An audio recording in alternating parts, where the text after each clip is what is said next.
Handcuff her, Sheriff Clayton Reeves barked. People like her are always trouble. Maya Williams stood at the reception counter with a yellow envelope in her hand. I'm here to file a complaint, she said. Your deputies stopped my brother, pulled him out of his car, and took $2,800 without giving him a proper receipt. Reeves crossed the lobby in 3 hard steps and pointed directly at her. Keep her out of my office, he told the clerk. I don't want her stink in there.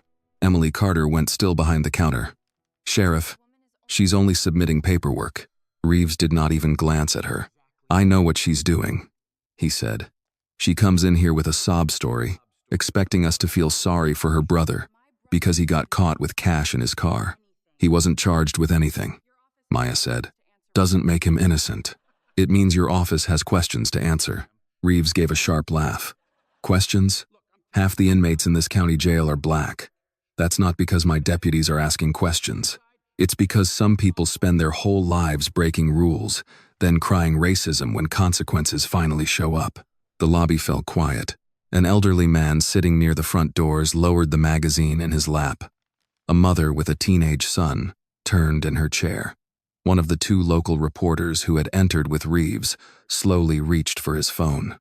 Maya looked at the sheriff with controlled disbelief. She had come into the building expecting hostility. She had not expected him to reveal himself so quickly, so openly, in front of citizens and staff. You haven't read my complaint, she said. You haven't asked my brother's name. You haven't asked which deputies stopped him. You looked at me and decided he must be guilty. Reeves moved closer. Watch your tone. My tone is not the problem here. Your problem is thinking you can walk into my building and call honest officers thieves. This is a public building, Maya said. Not your private kingdom. Captain Mark Holloway, Reeves's second in command, stepped away from the wall and positioned himself near the reception desk. Reeves's face darkened. You've got a lot to say for someone asking for a favor. I am not asking for a favor. I am exercising a right. Rights, Reeves muttered. That word always comes out when people like you want an excuse for bad behavior. Maya's fingers tightened around the envelope. I saw your interviews, she said. You stand in front of cameras talking about fairness. You tell people your badge is about service. But this is the man underneath all of that, isn't it? A bully with authority. And a good public relations team. The reporter near the entrance lifted his phone fully now. Recording. Reeves noticed. Instead of calming down, he turned slightly, as though he wanted the room to hear every word. I've spent 30 years protecting decent families from crime, he said. I know trouble when it walks through my doors. Maya held his stare. You mean, you know black skin when it walks through your doors? A murmur moved through the waiting area. Emily whispered, Sheriff, please. I can take the complaint and send it for review. Reeves spun toward her. Sit down, Miss Carter. But, sit down, or you can pack your desk before lunch. Emily's mouth closed. She lowered herself into her chair, eyes fixed on the counter. Maya saw fear move across the young woman's face. It was the practiced fear of someone who had watched this man control a room before. Reeves turned toward the security station. Brooks, Deputy Daniel Brooks, looked up slowly. He was a broad-shouldered black man in his early 50s, with tired eyes and a wedding band faded from years of wear. He had heard everything. He approached with visible reluctance. Yes, Sheriff? Arrest her. Daniel glanced at Maya. For what charge? Disorderly conduct. Interference with office operations. Pick one. She's standing at the counter with an envelope, Daniel said quietly. I haven't seen her threaten anybody. Reeves stepped toward him. You questioning a direct order, deputy? Daniel's jaw tightened. No, sir. I'm asking what she did. She came in here, accused my people of corruption, and insulted me in front of civilians, Maya said. Telling the truth about how you speak to people is not a crime. Reeves snapped toward her. Enough. No, Maya replied, her voice steady. You don't get to stand there and call black people criminals because we ask for accountability. You do not get to wear that badge and pretend your hatred is law. Reeves's face turned crimson. Cuff her. Now. Daniel did not move. Reeves leaned in close to him. Do your job, Brooks. The command hung between them. Daniel slowly reached for the handcuffs on his belt. The metallic click echoed across the lobby. Maya placed the yellow envelope on the counter. It was no longer just part of her assignment. It had become evidence of exactly what this office did to people who entered asking to be heard. She held out her hands. "I'm not resisting," she told Daniel. "But you know this is wrong." Daniel looked at her wrists, then at Reeves. "Ma'am," he said softly, "please don't make this harder." "I'm not the one making it harder." He closed the first cuff around her wrist. The steel snapped shut. Maya's breath caught, not from pain, but from the humiliation of standing helpless in a public lobby while the man responsible for serving citizens treated her like a threat. The older man near the entrance rose slowly to his feet. The mother beside her teenage son whispered, "Lord have mercy." Reeves smiled at Maya. "Maybe a few hours in a cell will teach you some respect." Maya lifted her eyes to his. "No, Sheriff. This is going to teach everyone who you really are." He laughed. "Nobody is going to remember your name tomorrow." Daniel closed the second cuff and placed a careful hand above Maya's elbow. Reeves nodded toward the secured door behind the reception desk. "Take her back." "I'm done looking at her." Daniel started guiding Maya away from the counter. Then the elevator doors opened. A woman in a charcoal suit stepped into the lobby, saw Maya in handcuffs, and stopped cold. Her face changed from confusion to horror. "Stop!" Director Helen Crawford shouted, rushing forward. "Take those cuffs off her right now." Reeves turned, irritation already rising in his voice. "Director Crawford, this woman was causing a disturbance." Helen did not slow down. "No, Sheriff," she said. "You just handcuffed Special Agent Maya William in the middle of an active federal operation." For several seconds, no one in the lobby moved. Daniel Brooks still had one hand on Maya's arm. The other held the chain between her cuffs. His face went slack as Director Helen Crawford crossed the marble floor with quick, furious steps. Behind her came a silver-haired woman carrying a leather briefcase and two men in dark suits whose expressions changed the moment they saw Maya restrained. Reeves recovered first. "Active federal operation?" he said. "Nobody informed this office of any operation." "That was intentional," Helen replied. "Now, remove those cuffs." Reeves lifted his chin. "She entered my building under false pretenses, disrupted my staff, and verbally attacked the elected sheriff of this county." Maya said nothing. The steel around her wrists had already said enough. Helen stopped in front of Daniel. "Deputy, unlock her." Daniel looked once at Reeves, then reached for his key.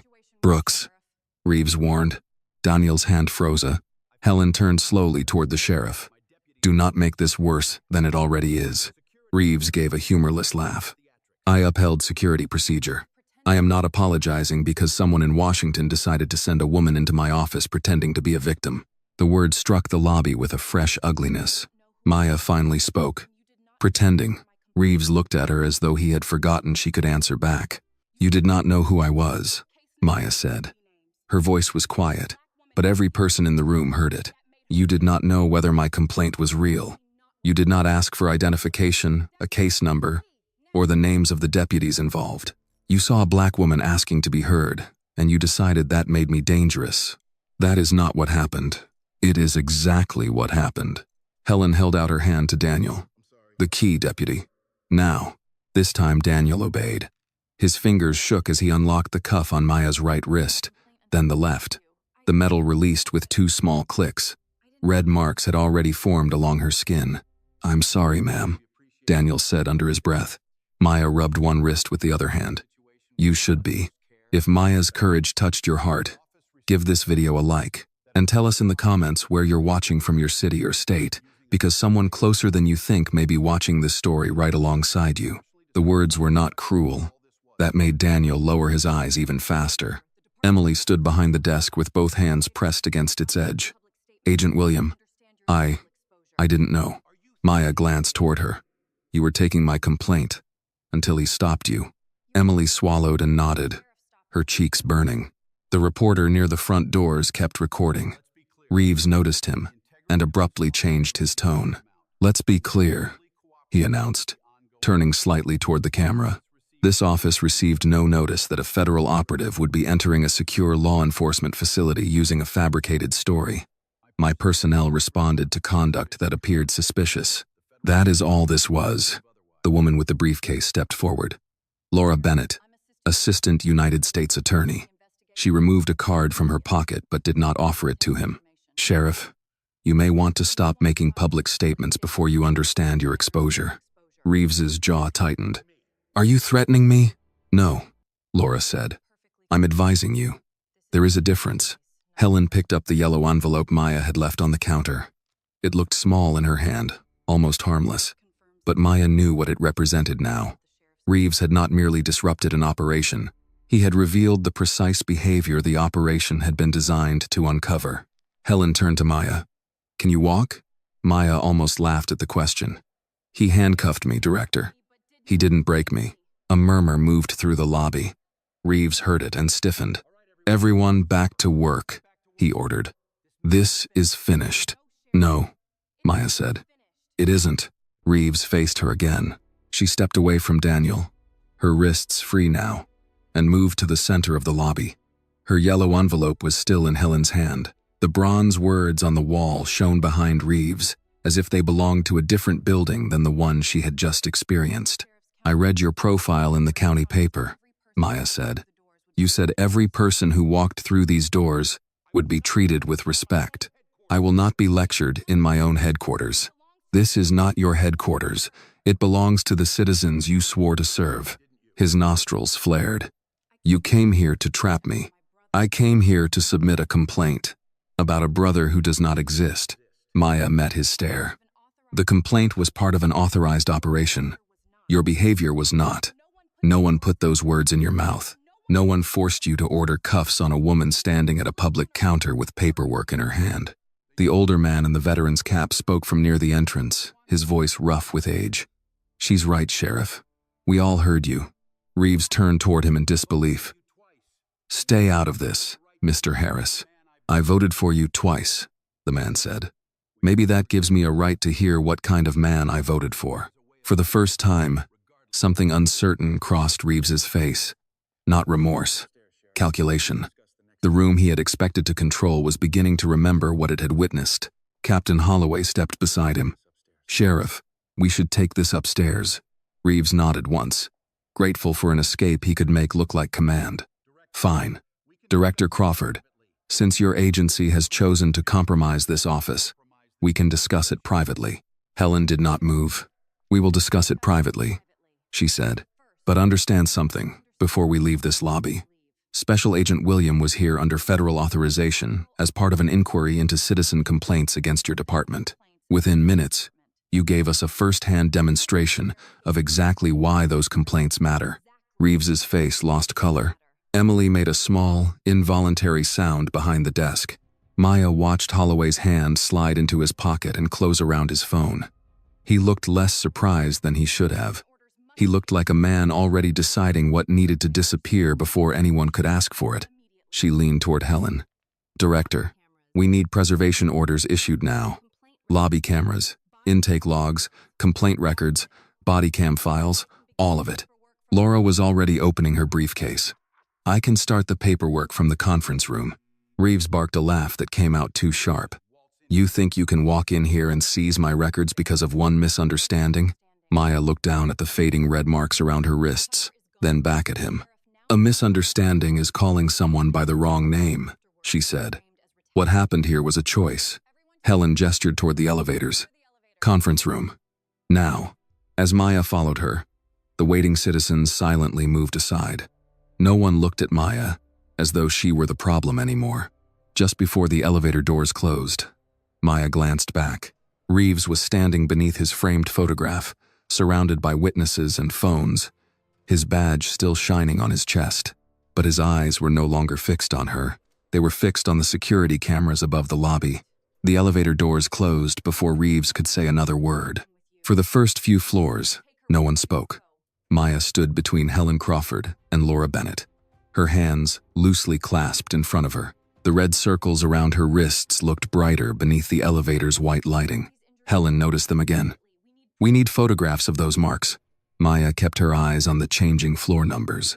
Photograph the lobby first, before somebody decides the cameras failed at the exact wrong moment. Laura was already typing on her phone.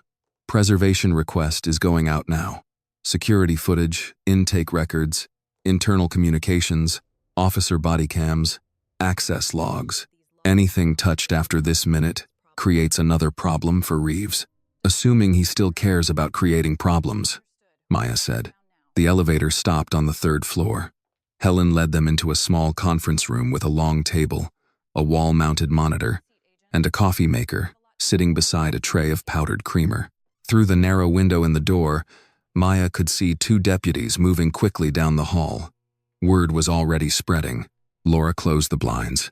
Helen turned to Maya. "Sit down. I'm fine." That was not a request. Maya almost objected, then lowered herself into a chair. Helen placed the yellow envelope in front of her. The corner had been bent during the confrontation. For 4 months, that envelope had been part of an operation, a controlled approach, a test complaint designed to show how the office handled a black citizen reporting possible misconduct. Maya had expected delay, suspicion, perhaps quiet dismissal. She had not expected to feel steel close around her wrists before anyone bothered to read the first page. Helen sat across from her. "Your cover is gone. Reeves knows he is under investigation, and after what happened downstairs, he will claim every step we take is retaliation. Let him." "Maya, listen to me.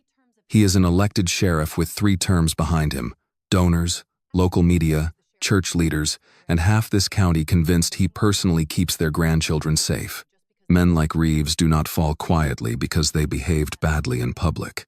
He did more than behave badly. I know that." Helen's voice softened. "But the people who protect him will call it a misunderstanding. They will say you provoked him. They will ask why you did not identify yourself.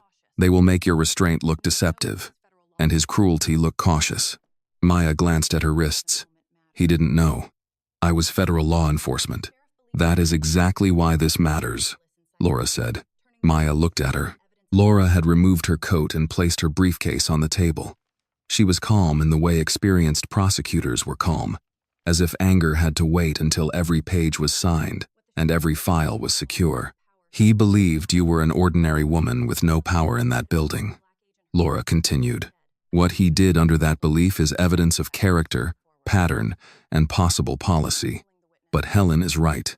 The second this goes public, he will try to put you on trial instead." Helen folded her hands. "I want another agent to handle direct witness contact. From this point forward." Maya sat back. "No. Maya, no. He saw me standing there with a complaint, and he decided I deserved handcuffs. I am not stepping away now, so he can tell this county I was too unstable to finish the job. This is not about whether you are strong enough. Then what is it about? It is about keeping you alive professionally and emotionally long enough to see a case through." Maya looked away. Beyond the closed blinds, voices passed in the hallway, low and urgent. For one brief moment, the anger inside her thinned, leaving something colder behind. She remembered Daniel's face as he fastened the cuffs, Emily's silence, the people in the waiting area watching a sheriff decide she was guilty because she had dared to ask questions. "I keep thinking about what would have happened if you hadn't stepped off that elevator," Maya said. Helen did not answer. "They would have taken me through that door, written a report, maybe charged me with disorderly conduct. And if I complained afterward, Reeves would have said I was angry because my brother got caught." Laura leaned forward. "That is why we preserve the evidence and proceed carefully." Maya shook her head. "No, that is why I stay." A knock came at the door before Helen could respond. One of the state investigators opened it slightly. "Director, there's a woman in the hallway, asking about the complaint desk. She says she saw what happened downstairs and wants to speak to the young woman who was arrested." Maya rose before Helen could stop her. "Maya," Helen said, warning in her voice. "I'm not interviewing a witness. I'm walking into a hallway." The woman was sitting on a bench across from a vending machine, clutching a worn purse in one hand and a framed photograph in the other. She was in her mid-50s, with graying braids pinned at the back of her neck and tired eyes that looked as though sleep had stopped visiting long ago. When Maya approached, The woman looked down at her wrists. "They did it to you too," she said quietly. Maya sat beside her. "What is your name, ma'am?" "Lorraine Hayes." She held the photograph a little tighter. "This is my son, Marcus." The picture showed a young black man in a blue graduation gown, smiling wide, one hand gripping a diploma and the other raised in celebration. "He was 22 when those deputies stopped him," Lorraine said. 8 months ago. He had $2,800 in his car because he was paying for diesel mechanic school. He wanted to work on highway trucks, said there would always be honest work in keeping things moving. Maya felt her breath catch, though she kept her expression steady. The complaint story had been built from sealed allegations connected to a real victim. Until that moment, she had never seen his mother's face. Lorraine continued. "They said he resisted, said he got violent in the holding area.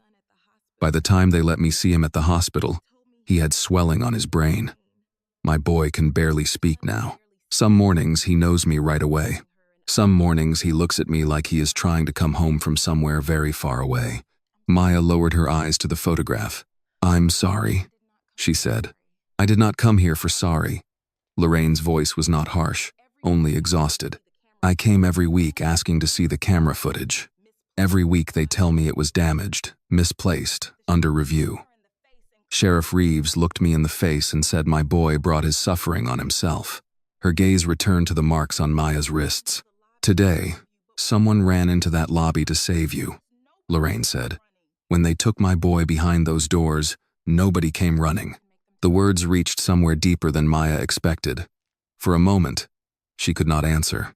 Lorraine held out the photograph. "You work for somebody who can make them tell the truth, don't you?" Maya accepted it carefully. "I work for the truth," she said, "and I'm going to find out what happened to Marcus."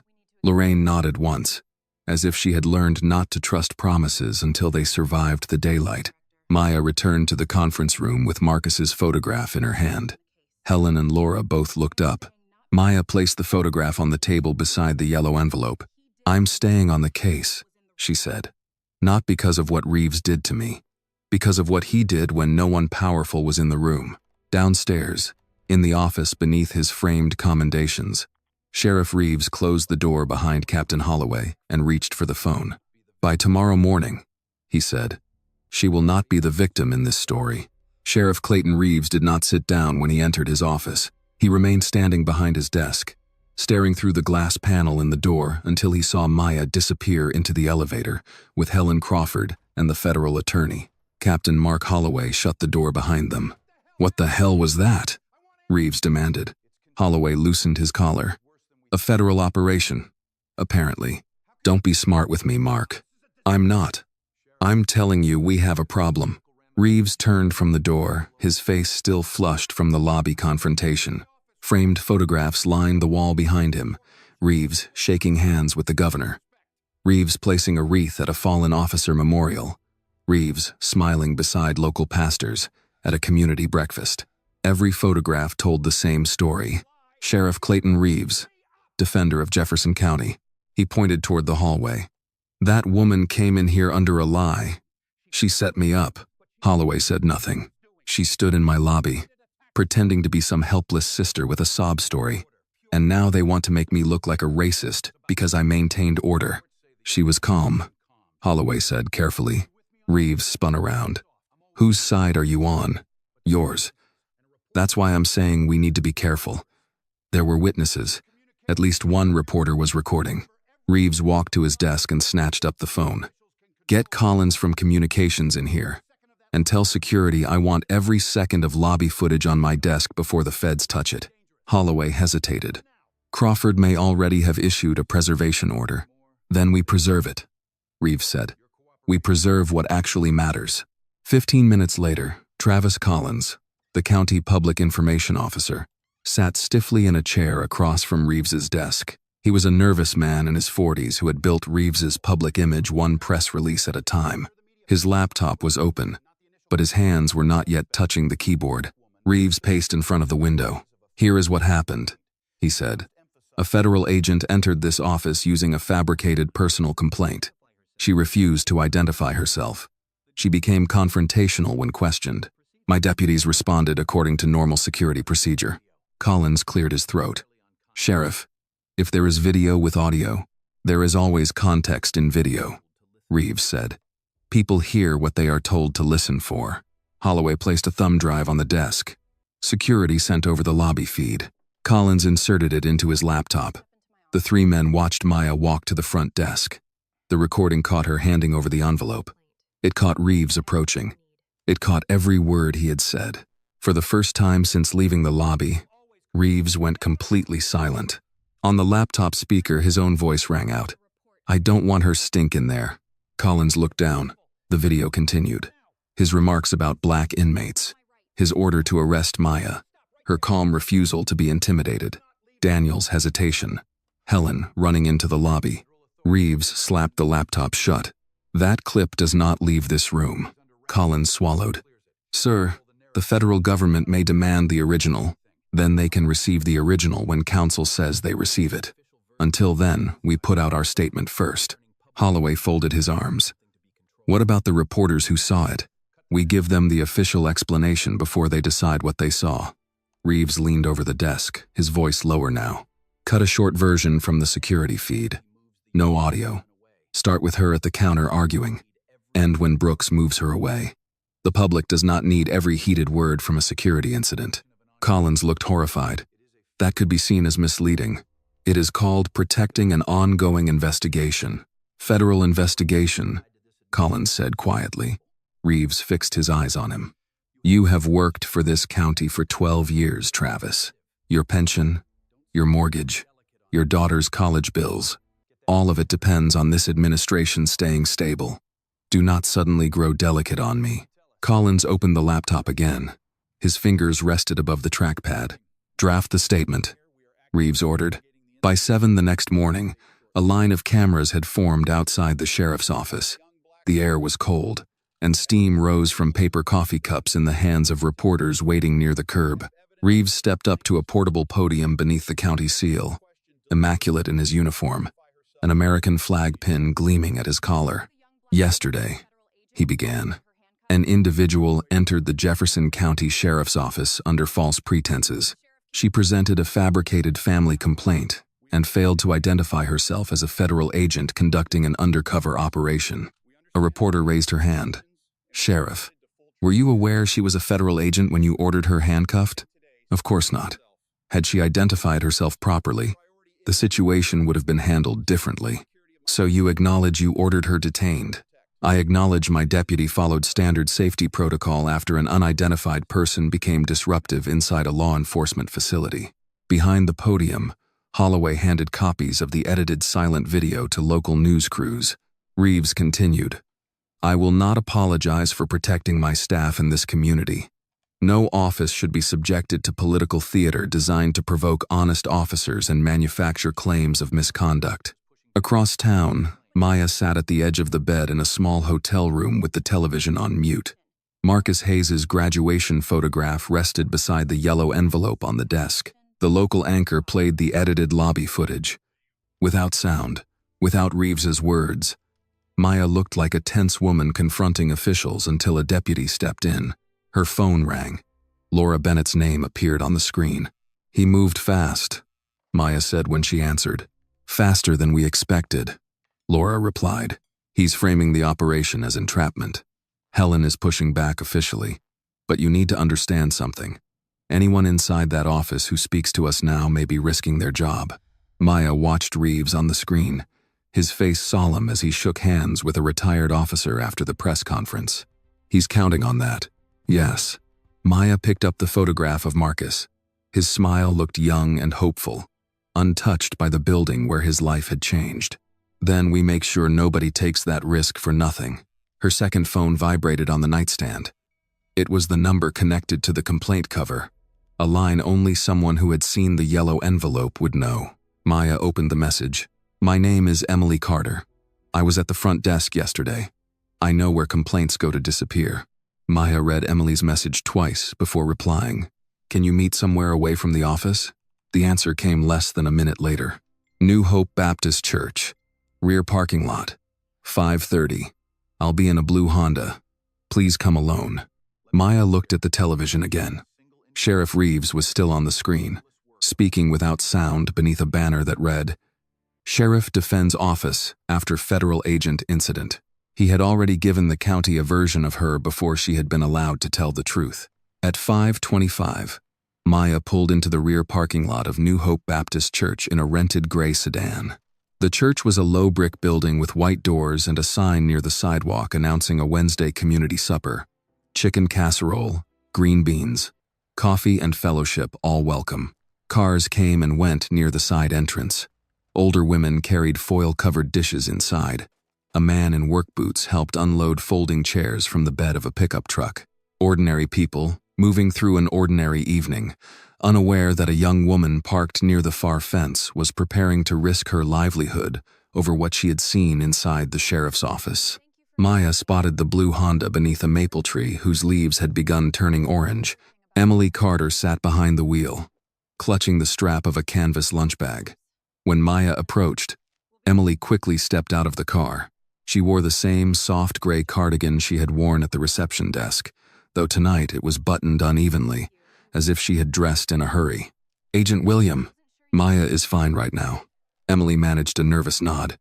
I wasn't sure you would come. You sounded like you had something important to say. Emily glanced toward the church doors.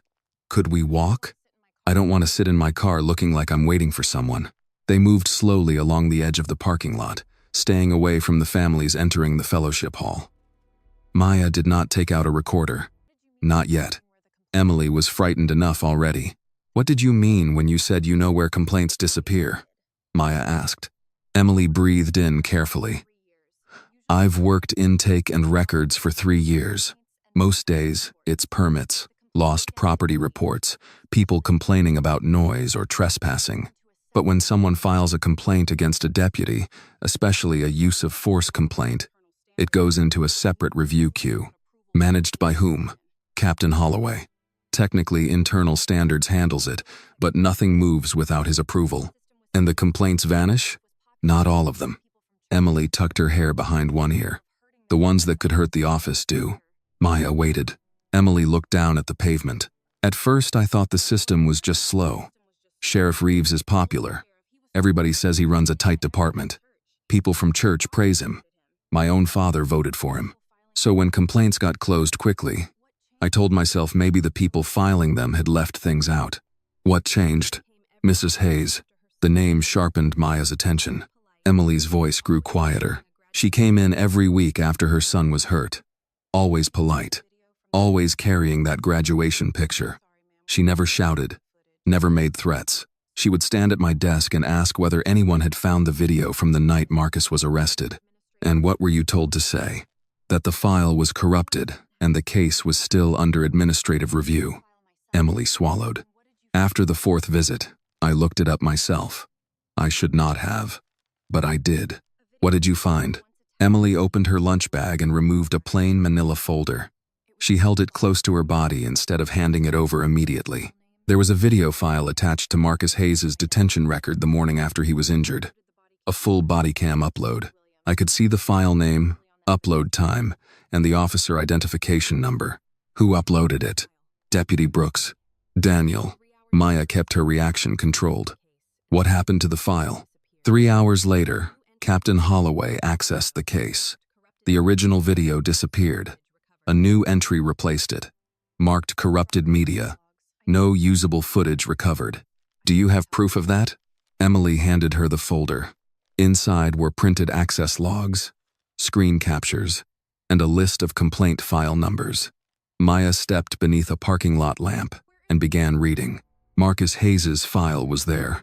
So were others. Tyrone Lewis, stopped for an expired registration, claimed $900 disappeared after deputies searched his truck. Denise Carter, no relation to Emily, filed a complaint after her 17-year-old son was thrown against a patrol car during a traffic stop. Harold Green, age 63, wrote that deputies seized $4,000 he had withdrawn to repair storm damage to his roof. No criminal charge appeared beside his name. Each complaint had been opened. Each had been accessed by Holloway or someone using his authorization. Each had been closed with nearly identical language. Insufficient evidence. Officer action, consistent with policy. Maya looked up. How did you get these? I printed them this morning before they changed my permissions. Emily gave a strained laugh with no humor in it. I figured after yesterday, somebody might start cleaning. You took a serious risk. I know. Do you? Maya asked gently. Once we use these, they may know exactly where they came from. Emily blinked quickly. I have a son. His name is Caleb. He's 8. He plays Little League badly and believes every stray dog in the neighborhood belongs in our apartment. For the first time, her voice cracked. I need my job. I need the health insurance. I need every paycheck. But I watched Mrs. Hayes come into that lobby month after month carrying the same photograph, and I kept telling myself I was only a clerk. A group of church members laughed warmly as they walked past carrying a pie and a large thermos of coffee. Emily waited until they were inside. Yesterday, she continued, I watched Reeves put cuffs on you because you stood at my counter asking for help. That's when I realized being only a clerk was exactly how they needed me to think. Maya closed the folder. Have you told anyone else you printed these? No. Did you access anything you were not authorized to see? No. Those were records I handle as part of intake review. I only printed copies of activity logs already visible to me. Good. From this moment on, do not email documents to yourself. Do not try to access more files outside your regular duties. And do not confront Holloway or Reeves. I'm going to connect you with an attorney through our office, so anything you preserve is handled legally. Emily gave a small, frightened nod. Are these enough to stop him? Maya looked back at the names in the folder. They are enough to show a pattern. They are enough to start asking questions. Reeves does not want asked. She returned the pages to the folder. But to hold him responsible, we need evidence he cannot dismiss as clerical error or angry complaints. Like the body cam video. Yes, Emily's face tightened. If it still exists, Holloway will know where it is. Then we need to find someone who saw it before he buried it. Emily stared at her shoes for a moment, then said, Deputy Brooks may know more than he lets on. When your cuffs came off yesterday, he looked sick. Not surprised. Sick. Maya remembered Daniel's whispered apology, his shaking fingers against the metal lock. Go home to your son, Maya said. Act normal tomorrow. Let us handle the next step. Emily started toward her car, then stopped. Agent William. Yes. I'm sorry I didn't help Mrs. Hayes sooner. Maya looked toward the church windows, where families were sitting down together beneath warm fluorescent lights. Then help her now, she said. Emily drove away a minute later. Maya remained under the parking lot lamp with the folder tucked securely inside her bag. Her phone rang before she reached her car. Laura Bennett answered on the first word when Maya called. I have access logs and complaint closures, Maya said. Marcus Hayes had a body cam file before Holloway replaced it. Laura was silent for half a breath. Bring everything in. Carefully. Will it be enough? It is enough to begin asking questions, Laura said. It is not yet enough to make Reeves answer them. Maya looked back at the church, then toward the road leading to the sheriff's office. No, she said. But it tells us where to look next. By the time Deputy Daniel Brooks pulled into his driveway, the porch light had already come on. He sat behind the wheel for a moment, both hands still resting on the steering wheel, though the engine had gone quiet. The neighborhood was calm in the way working neighborhoods became calm after dinner. A television flickering behind curtains, a dog barking once 2 houses down, a pickup truck easing into a garage. Normally, Daniel found comfort in those sounds. Tonight, all he could hear was the click of handcuffs closing around Maya Williams' wrists. He had told himself he was following an order. He had told himself Sheriff Reeves was the one who made the decision. But it had been Daniel's hands on the cuffs, his hands on her arm, his voice asking her not to make things harder when she had done nothing wrong. The front door opened. Carmen Brooks stood in the doorway wearing a robe over her pajamas, one hand gripping the frame for balance. She had wrapped a soft blue scarf around her head after the last round of chemotherapy took most of her hair. You planning to sleep in the truck? She called gently. Daniel forced a smile and climbed out. Just needed a minute. Carmen watched him walk up the steps. She had been married to him for 27 years. A forced smile had never fooled her for more than a second. Inside, the dining table was covered with mail, a pill organizer, and the newest statement from the cancer center. Carmen had circled a figure in blue ink and written call insurance beside it. Daniel removed his duty belt and placed it on the kitchen counter. "There's meatloaf in the oven," Carmen said. "I saved the end piece you like. I'm not hungry." That's how I know something happened. Daniel turned toward the refrigerator and opened it without needing anything. "Long day, Daniel." He closed the refrigerator door. Carmen eased herself into a chair. "Was it the woman from the news?" He stared at her. "You saw that?" "Everybody saw it. Sheriff Reeves was on Channel 8 saying some federal agent tried to trap his office." She studied her husband's face. "You were the deputy who put cuffs on her, weren't you?" Daniel lowered himself into the chair across from her. "She came in with an envelope," he said quietly. "Said her brother had been stopped and his money taken. She wasn't loud, wasn't threatening anybody." Reeves started in on her before she had even finished explaining. Carmen waited. "He told me to arrest her." "And you did?" Daniel's shoulders sank. "Yes."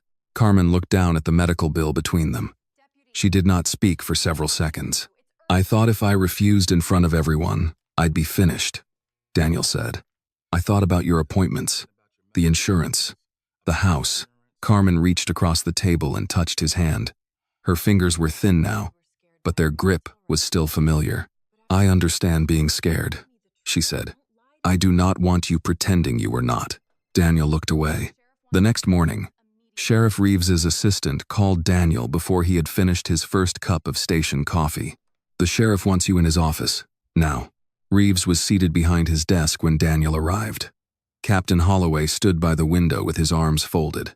On the desk was a typed statement and a black pen placed neatly beside it. "Close the door, Brooks," Reeves said. Daniel did. Reeves slid the paper toward him. "Your incident report from yesterday. Communications and legal have reviewed the language. Read it, sign it, and we put this circus behind us." Daniel picked it up. The first paragraph stated that Maya William had entered the sheriff's office under false pretenses and had become verbally aggressive when questioned. The second said she attempted to move beyond the public lobby without authorization. The third said Daniel had reasonably believed she posed a risk to staff safety and used restraints only after she refused repeated instructions to calm down. Daniel read the page again, slower the second time. "This isn't my report. It is the accurate record of an unusual situation," Reeves said. "No, sir, it isn't." Holloway shifted against the window. Reeves remained very still. "What part troubles you, deputy?" "She never tried to go past the counter. She never threatened anybody. You ordered me to cuff her because she argued with you." Reeves leaned back in his chair. "She was an undercover federal agent conducting an unauthorized ambush against this office. That does not change what happened before we knew who she was." For a moment, the only sound was the low hum of the air vent. Reeves reached for a framed photograph on his desk, one taken at a department Christmas dinner years earlier. Daniel and Carmen stood near the edge of the group, both smiling. Carmen had been healthy then, her hair long and curled over one shoulder. "How is your wife doing?" Reeves asked. Daniel felt something cold settle in his stomach. "Leave her out of this. I am asking as a friend. Cancer treatment is expensive, even with good county insurance." Daniel set the statement on the desk. "You threatening my wife's care now?" Reeves's expression never changed. "Do not be dramatic. I am reminding you how much this department has given you. 22 years of steady work, a pension almost within reach, health coverage your family clearly needs. My wife is not payment for a lie. No. She is the reason a sensible man does not throw away his career over a woman he met for 5 minutes." Daniel's hands curled into fists beneath the desk. Holloway pushed away from the window. "Sign the report, Daniel. Nobody is asking you to do anything heroic. The federal people will file their version. We file ours. That's how these things work." Daniel looked at him. "Is that how Marcus Hayes worked too?" The room changed. Holloway's face tightened. Reeves's eyes narrowed. "Careful," Reeves said. "I saw his mother here again yesterday," Daniel continued. "She's still asking for video nobody can find." Reeves rose slowly from his chair. "You have always been a dependable deputy, Brooks. Do not start chasing conspiracy stories because a federal agent embarrassed this department." She didn't embarrass this department. Reeves moved around the desk until he stood directly in front of him. Take the statement. Go back to your post. Think about your wife, your pension, and whether your sudden moral crisis is worth losing everything you spent a lifetime earning. Daniel picked up the paper, but not the pen. When do you need it? By the end of your shift. Daniel folded the report once and placed it inside his jacket. As he stepped into the hallway, he saw Emily Carter standing near the records office. Her purse hung over one shoulder, and she held a small paper bag from the break room. Captain Holloway appeared behind Daniel and called out to her. Miss Carter, conference room. We need to discuss your access activity. Emily stopped cold. Her eyes flicked toward Daniel. For 1 second, neither of them spoke. But Daniel saw fear in her face, the same fear he had carried home the night before. Holloway opened the conference room door. Emily walked inside. Daniel stood alone in the hallway with the false report against his chest and understood exactly what Reeves was doing. He was not cleaning up one ugly incident in the lobby. He was finding everyone who had seen the truth and teaching them what it would cost to remember it. Maya had not slept much when Laura Bennett called her shortly after 7 the next morning. Bring the file Emily gave you, Laura said. Helen secured us a room at the federal field office. No phones, no copies left unattended. Maya looked at Marcus Hayes's graduation photograph beside the yellow envelope on the hotel desk. I'll be there in 20 minutes. The temporary field office occupied the second floor of a plain brick government building 2 blocks from the courthouse. There were no polished plaques, no framed campaign photographs, no reporters waiting by the entrance, just fluorescent lights, locked doors, and a small conference room where Laura had arranged 3 cups of coffee around a stack of county records. Helen Crawford stood at the window, reading glasses low on her nose. Emily's documents were compared against publicly available seizure reports overnight, she said when Maya entered. The pattern is worse than we expected. Maya set the manila folder on the table. Show me. Laura turned her laptop toward her. On the screen was a spreadsheet organized by date, driver, reason for stop, amount seized, whether charges were filed, and whether property was returned. Over the last 24 months, Laura said, Jefferson County deputies reported 114 roadside cash seizures. 78 involved black drivers. 21 involved Latino drivers. Only 15 involved white drivers. Maya leaned closer. How many were charged with a crime? Less than a third. And the rest? They lost their money anyway. Most never filed a legal claim to recover it. The amounts were small enough that hiring an attorney would have cost more than what was taken, but large enough to hurt a working family. Helen placed a handwritten complaint in front of Maya. Read that one. The handwriting was careful and unsteady. My name is Harold Green. I am 63 years old. I withdrew $4,000 to repair my roof after the storm. 2 deputies stopped me for failing to signal early enough. They searched my truck and took the money. I have never sold drugs. I worked maintenance at Jefferson High School for 34 years. I only want my roof fixed before winter. Maya read the last line twice. Was he charged? Laura shook her head. No. His complaint was closed 6 days later. The report says the cash was consistent with suspected narcotics activity. Based on what? There is no basis listed. Maya pushed the page gently away. She imagined a man who had spent most of his adult life repairing classrooms and sweeping hallways, driving home without the money he had saved because someone wearing a uniform had decided his explanation did not matter. The complaints all go through Holloway? She asked. Every one Emily flagged, Helen said. But there's more. Laura opened another file. The money that entered the official forfeiture account funded equipment, vehicle upgrades, overtime, and something called the Jefferson Community Safety Initiative. Maya frowned. That sounds harmless enough. It sounds harmless, Laura said. But one of the initiative's largest contracts went to Ridgeway Security Consulting. Helen placed a corporate registration form beside the laptop. Maya read the listed owner, Thomas Reeves. She looked up. Clayton Reeves's brother? Brother-in-law, Helen said, married to his older sister. Ridgeway received nearly $180,000 in county contracts during the same period. Roadside seizures increased. Maya sat back slowly. Reeves had stood in the lobby and talked as though black people were naturally drawn to crime. He had acted as if handcuffs were simply where people like her belonged. Now the reason beneath the hatred was becoming clearer. Fear made profitable policy. If he convinced the county that certain people looked dangerous, no one asked too many questions when their cars were searched, their money vanished, or their complaints died in an office drawer. He didn't just decide black people were dangerous, Maya said.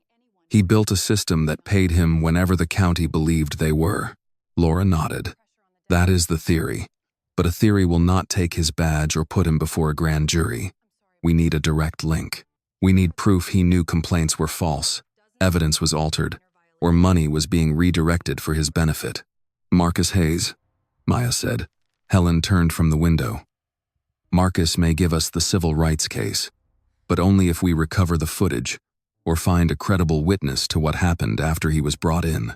Emily said the video existed, and Emily is one records clerk, Laura replied gently. Reeves will call her confused, bitter, manipulated by federal investigators. We need corroboration. Maya glanced at Daniel Brooks's name on the body cam upload record. Daniel uploaded the original footage, she said. He may have seen it before Holloway replaced it. Helen shook her head. Do not approach him yet. After the lobby incident, Reeves will be watching every deputy who had contact with you. He already knows, Daniel hesitated, which means he may already be putting pressure on him, Laura said.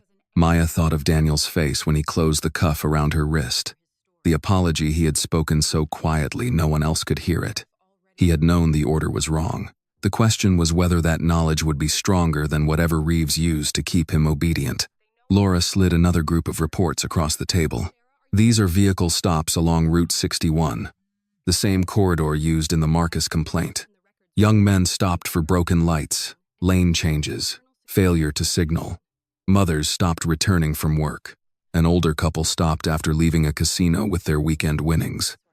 The common element is cash, found, seized, and rarely returned. Maya opened one complaint after another. A home health aide carrying rent money for her daughter, a veteran traveling to buy a used fishing boat, a restaurant cook who had saved tips for almost 2 years to purchase a second-hand car. The wording in the closing reports was nearly identical. No evidence of officer misconduct. Seizure conducted within department policy. Matter resolved. But none of these people sounded resolved. Maya rose and walked to the narrow window. Across the street, a man in a work jacket fed coins into a parking meter, while an older woman helped a small child into the back seat of an SUV.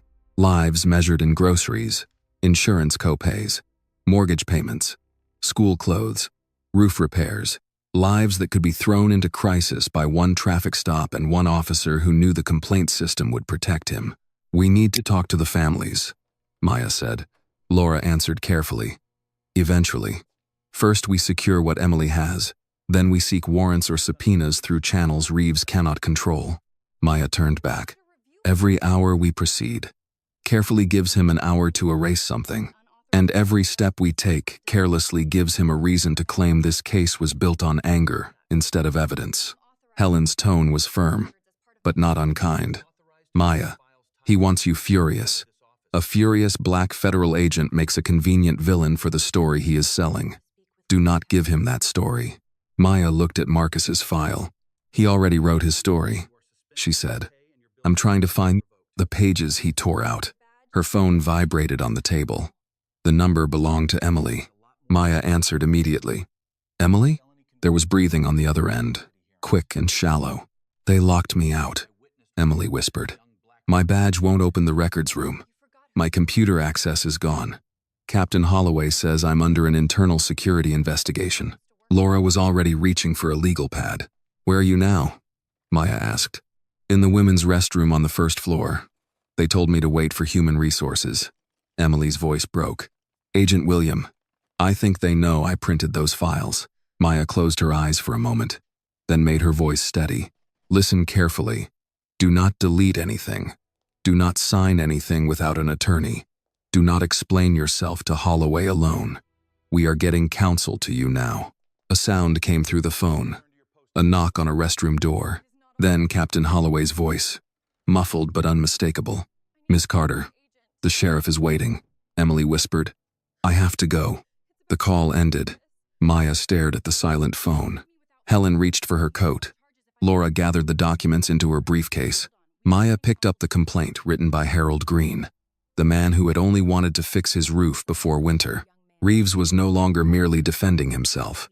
He was closing his fist around anyone who might open the truth. Emily Carter stood inside the women's restroom with her phone pressed against her palm long after Maya's call ended. Another knock sounded on the door. "Miss Carter," Captain Holloway called, his voice falsely patient. "You are expected in conference room B." Emily stared at herself in the mirror. She looked smaller than she had that morning. Her cheeks had lost their color, and one strand of hair had fallen loose across her forehead. She thought of Caleb at school, probably trading crackers from his lunchbox and arguing with his friends about baseball. She had promised to pick him up before 6. She had promised they would stop for frozen pizza on the way home. She slipped her phone into her purse and opened the door. Holloway stood in the hallway with his hands folded in front of him. "There you are. I was using the restroom." "Of course." He smiled without warmth. "The sheriff prefers that employees under review not wander the building without supervision." Emily's stomach tightened. "Under review for what?" "You'll be briefed inside." Conference room B had no windows. A woman from Human Resources sat at the far end of the table with a folder in front of her and a paper cup of coffee she had not touched. Emily knew her only as Mrs. Pritchard, a soft-spoken woman who sent birthday emails to employees and organized the annual holiday potluck. Today she would not meet Emily's eyes. Holloway closed the door and gestured to the chair opposite them. "Sit down." Emily remained standing for a moment, then took the seat. "I was told my access has been disabled." "That is correct," Mrs. Pritchard said, reading from a prepared sheet. "Pending investigation into unauthorized access and possible dissemination of sensitive department records." Emily felt her pulse beat in her throat.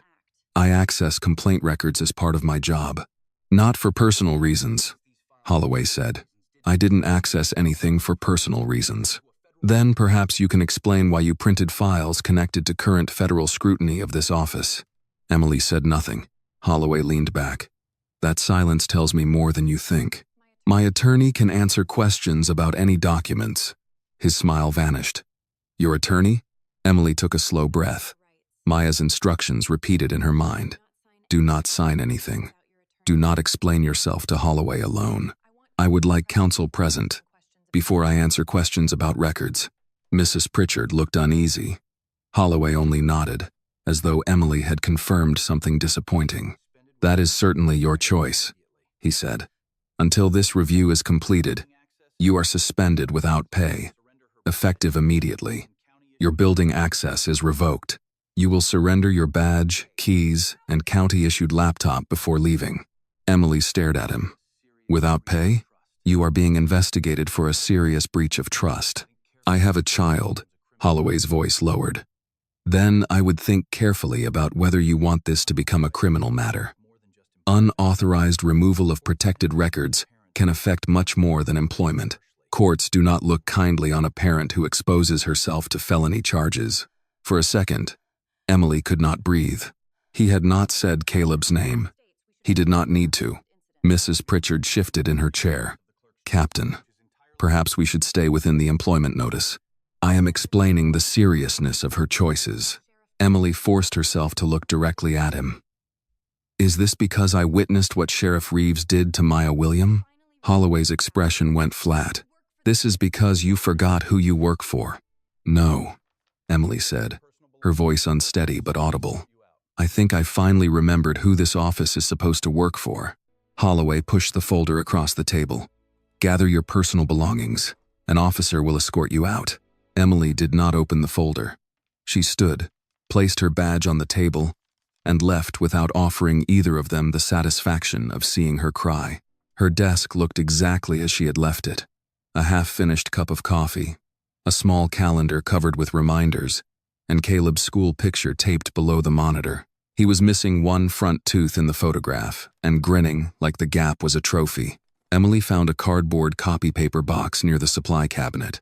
She placed the photograph inside first, then her coffee mug that read, "World's Okayest Mom," her cardigan from the back of the chair, a tube of hand lotion, and the small plastic baseball Caleb had won at a church carnival.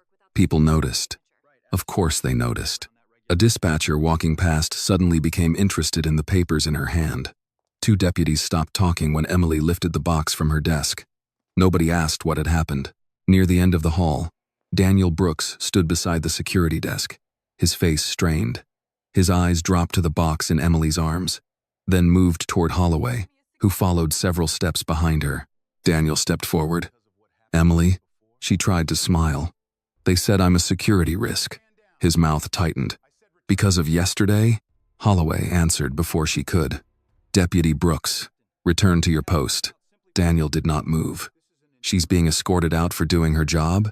"She is being escorted out because internal matters do not concern hallway spectators." Emily saw something change in Daniel's face. It was not yet courage. It was shame becoming too heavy to carry quietly. She shifted the box against her hip. "It's all right, Daniel." "No," he said softly. "It isn't." Holloway stepped between them. "Out. Now." Emily walked toward the lobby. The same polished floor stretched beneath her shoes. The same bronze plaque gleamed on the wall. Honor, service, protection. 24 hours earlier, she had watched Maya Williams stand at her counter with a yellow envelope and be treated like a criminal. Now Emily felt every pair of eyes following her as she carried her life in a cardboard box toward the exit. At the reception desk, another clerk had already taken her seat. Outside, the October air was colder than she expected. She reached her car, set the box carefully on the passenger seat, and finally let herself cry. Then she wiped her face, pulled out her phone, and called Maya. Maya answered immediately. "Emily, are you safe?" "They fired me," Emily said. "Well, suspended without pay. Holloway threatened criminal charges. He made it clear he could use this against me as a mother." Maya closed her eyes. She was standing in the federal conference room while Helen and Laura listened nearby. "I am sorry," Maya said. "I don't need sorry right now." Emily took a shaky breath. "I need to know I didn't lose my job for nothing." "You didn't. The records you preserved are already being handled through counsel. What you gave us matters." "Is it enough?" "Not yet," Maya admitted. "But it points us toward the evidence they are most afraid of." Emily looked at Caleb's photograph inside the box. "There's something else. Before Holloway took my access, I saw a notation on the Hayes file. The medical transport log listed an emergency response technician who signed Marcus into the ambulance. His name is Owen Price. He resigned 2 weeks after Marcus was injured." Maya reached for a pen. "Do you know where he is?" "His forwarding address was a trailer park near Mill Creek. I wrote it down because I thought it was strange that he left so suddenly." Maya wrote the name carefully. "Emily, you have done enough for today. Pick up your son. Do not speak to Holloway again without a lawyer. Laura will arrange representation before tonight." Emily let out a broken little laugh. "Caleb wanted frozen pizza. I guess at least I still know what I'm doing for dinner. That matters," Maya said. "Go be his mother tonight. Let us carry this part." After the call ended, Maya set down her pen. Helen looked at her. "They retaliated faster than I thought they would." Laura closed her briefcase with a sharp snap. "And they made a mistake. An adverse employment action against a cooperating witness can speak very loudly in court." Maya looked through the conference room window toward the gray sky outside. "Emily lost her paycheck today," she said. "Court is not soon enough for her." Her phone rang again. This time the caller ID read Lorraine Hayes. Maya answered. Lorraine's voice was low and urgent. "Agent William. I found someone who was inside the building the night Marcus got hurt. He says he saw what they did to my boy." Maya's grip tightened around the phone. "Will he talk to me?" "He's scared," Lorraine said. "But he says he's tired of being scared alone." Maya picked up Marcus's photograph from the table. "Tell him I'll come wherever he feels safe." The basement of New Hope Baptist Church smelled faintly of coffee, floor wax, and the vegetable soup someone had prepared for the evening prayer group. Folding tables were pushed against one wall, and a row of metal chairs faced a small wooden cross above the stage. Lorraine Hayes sat at a table near the back, both hands wrapped around a paper cup she had not touched. Beside her was a thin white man in his late 40s, wearing a canvas work jacket and a faded Cardinals cap. He kept turning the cap in his hands, bending the bill one way and then the other. When Maya entered with Laura Bennett, Lorraine rose immediately. "Agent William," she said. "This is Owen Price." Owen did not stand. His eyes moved toward the basement stairs as though he was still considering leaving. Maya took the chair across from him. "Mr. Price, thank you for meeting with us. I didn't say I'd testify," he muttered. "You don't have to decide that in the first minute." His mouth tightened. "Mrs. Hayes said you were different." Maya glanced at Lorraine. "Mrs. Hayes has more faith in me than I've earned." Lorraine set down her cup. "You came when I called. That's more than anyone in that building ever did." Laura placed a small digital recorder on the table, but did not turn it on. "Mr. Price, we can speak informally first. If you decide to give a recorded statement, I'll explain exactly what that means and what protections may be available." Owen rubbed his thumb along the edge of his cap. "I worked medical transport for the county jail. Mostly intake checks, diabetic calls, drunks who hit their heads falling off benches. I wasn't a deputy. I didn't carry a gun." "No one said you did," Maya replied. He gave a bitter laugh. "Doesn't matter. I was there." Lorraine sat very still. Maya could feel the effort it took for her not to rush him. Owen looked at the table. "The night Marcus came in, I was covering intake because the regular nurse had called out sick. I remember him because he kept asking for a receipt." "For the money taken from his car?" Maya asked. Owen nodded. $2,800. He said it was tuition money. Said he had an appointment the next morning to pay for a diesel mechanic program. He was upset, sure, but he wasn't violent. He kept saying, "Just write down what you took. That's all I'm asking." Lorraine pressed a hand over her mouth. Owen's voice dropped. "Captain Holloway came into intake and told him to stop running his mouth. Marcus said he wanted to call his mother and an attorney. Holloway got right in his face and said nobody in that building cared what he wanted." Maya remained quiet, giving him room to continue. Marcus stepped backward. He wasn't lunging at anybody. He wasn't swinging. Holloway grabbed him by the shirt and shoved him into the wall. Owen swallowed. His head hit hard. Then he went down and hit it again on the floor. Lorraine made a small sound, almost a gasp, but she did not interrupt. "I moved toward him," Owen said. He was awake but confused. He kept blinking like he couldn't focus. "I told Holloway he needed to go to the emergency room." "What did Holloway say?"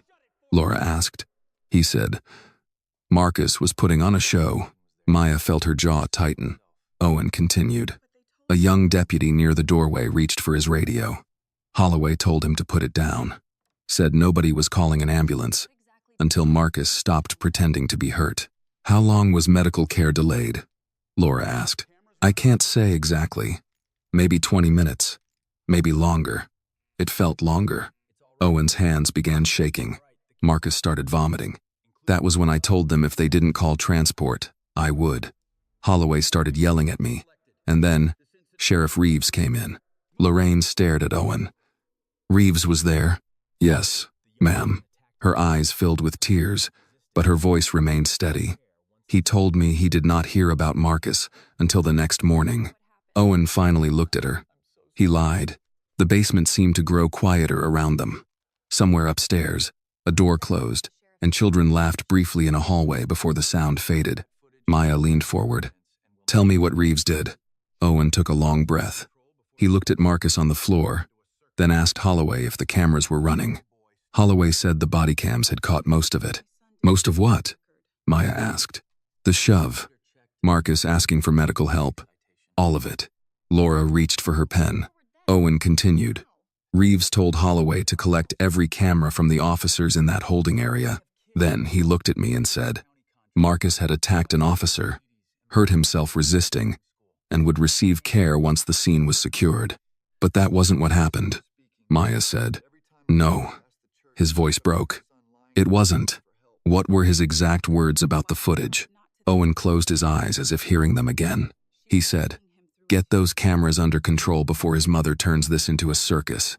I'm not letting one boy with a record stain this department." Lorraine wiped one tear from her cheek. "Marcus did not have a record." "I know," Owen whispered. "I checked later. There was nothing but a traffic citation from 2 years before. Maya studied him. Why didn't you come forward then? He gripped the cap harder. Because 2 days later, Holloway came to my house. I've got a wife with diabetes and a daughter finishing nursing school. He said, if I made trouble, I'd lose my county contract, and he'd make sure every department in Missouri knew I was unreliable under pressure. He looked at Lorraine, ashamed. I quit instead, told myself I was getting away from it. But every time I drove past this church, I thought about your son lying there asking for help. Lorraine's voice softened, but it did not forgive him. While you were trying not to think about him, I was feeding him through a tube. Owen bowed his head. I know. For a moment, no one spoke. Then Maya said, Mr. Price, there may be footage still out there. We know a body cam file was uploaded and replaced. Do you know which deputy recorded it? Owen looked up. Daniel Brooks. He was not in the room when Marcus was shoved, but he came in when the ambulance arrived. Holloway handed him one of the cameras and ordered him to log it into evidence. Laura exchanged a glance with Maya. Would Daniel know what was on it? Maya asked. He might. Brooks was one of the few men there who looked sick about what happened. Lorraine rose from the table. I want you to see Marcus. Owen flinched. Not to punish you, she said. To remind you that what you know is not paperwork. It is my child's life. 20 minutes later, Maya stood in Lorraine's modest living room while Marcus sat in a medical chair near the window. A worn baseball cap rested on the side table, beside a stack of diesel engine manuals. His left hand lay curled against a blanket. When Lorraine touched his shoulder and told him visitors had come, Marcus turned his head slowly. This is Agent William, Lorraine said. She is trying to help us get the truth. Marcus's eyes settled on Maya. For a second, there was no recognition, only effort. Then, his fingers tightened weakly around the blanket. Maya crouched beside his chair. Marcus, she said softly, I cannot promise this will be easy, but I promise they will not bury what happened to you again. His lips moved. The sound was faint and uneven, but Lorraine heard it first. Money, Marcus whispered. Lorraine closed her eyes. Maya understood. Even after everything taken from him, he still remembered why he had asked questions. As Maya stepped outside, her phone buzzed with a breaking news alert. Sheriff Reeves stood behind a podium on the screen, the American flag over his shoulder, and anger arranged carefully across his face. Special Agent Maya William did not come to this county seeking truth, he declared. She came here carrying a personal grudge. Maya watched until the clip ended. Then she turned to Laura. He knows we're close. Laura nodded grimly. And now he's coming after you. By the time Maya and Laura returned to the federal field office, every television in the building was carrying Sheriff Reeves's press conference. He stood outside the county courthouse rather than the sheriff's office this time, framed by 3 American flags and a line of uniformed deputies. Several older residents stood behind him wearing blue ribbons pinned to their coats. To anyone who had not seen the lobby with their own eyes, he looked exactly like the man his supporters believed him to be. Steady, patriotic, wounded by an unfair attack. Maya stopped inside the conference room doorway as Reeves's voice came through the television. Let me be clear. Special Agent Maya William did not enter my office honestly. She fabricated a story about a brother who does not exist. She used my staff, deceived my deputies, and deliberately provoked a confrontation designed to embarrass this department. Laura reached for the remote. You don't need to listen to this. Yes, Maya said. I do. On screen, a reporter called out, Sheriff, are you denying the remarks witnesses say you made before she was handcuffed? Reeves did not hesitate. I am saying a federal agent entered a law enforcement facility under a false identity and then accused officers of racism after security procedures were applied. The public has a right to ask whether this was an investigation or a performance. Maya folded her arms tightly across her chest.